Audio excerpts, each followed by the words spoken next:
जिन लोगों को मुख्यमंत्री बनना चाहिए, जिन लोगों को इसकी कमान संभालनी चाहिए, उनको मौका नहीं दे रहे हैं और ऐसे ही लोगों को लाल आगे मुख्यमंत्री बना रहे हैं। फिर कह रहे नहीं कि ये नलायक आदमी ऐसे बदल दो, ये नलायक आदमी ऐसे बदल दो। अरे भाई, नलायकों को काय को हमारे सर के ऊपर बैठा रहे हैं?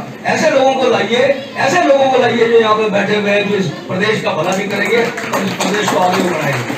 इस उम्मीद के साथ कि आने वाले समय में इस प्रदेश के अंदर जो चुमान की आत्मा रोएगी, भाई बेजवार की आत्मा रोएगी, उन बलबीर सिंह की आत्मा रोएगी, उन सैकड़ों लोगों की आत्मा रोएगी जिन्होंने उत्तराखंड राज्य के लिए बलिदान दिया है। हमने नालायकों के हाथों में, इन बेवकूफों के हाथों में उत्तराखंड को सौंप दिया है।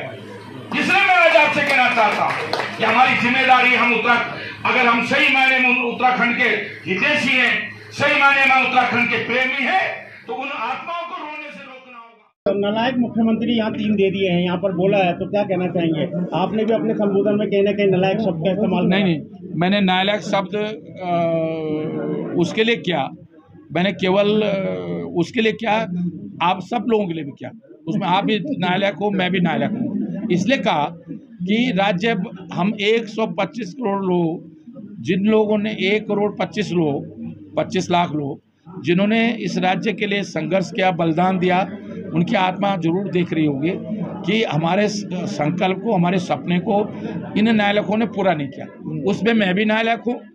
मैं भी अब हंसा दनाई के सपने को पूरा नहीं कर पाया, मैं भी बलवंत चौहान के सपने को पूरा नहीं कर पाया। 3 मुख्यमंत्री के बारे में क्या कहना चाहेंगे? 3 मुख्यमंत्री क्लियर कहा गया कि नालायक हैं। नहीं, मुझे नहीं मालूम किसने कहा, लेकिन ये नहीं देखिए, मैं एक बात कह रहा हूँ, अब किसी को लोकतंत्र है, कौन क्या कह रहा है, मैं इस हेर फेर में नहीं करना चाहता हूँ, लेकिन शब्दों का प्रयोग हमेशा संभल के होना चाहिए।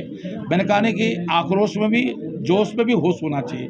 कई बार लोग असंसदीय भाषा, देखिए हम दूसरे को नालायक कह के या गाली गलौज करके, मैंने तो नालायक केवल किसी एक को नहीं कहा, मैंने अपने को, आपको भी कहा, जो पत्रकार लोग हैं, मैंने अपने को भी कहा, सबको कहा। कोई अशोभनीय टिप्पणी नहीं है, उनका नेचर स्वभाव है ऐसा बात करने का। तो घर के अंदर होता है, एक आध बालक ऐसा भी होता है, तो उसको भी हमें ही संभालना होता है।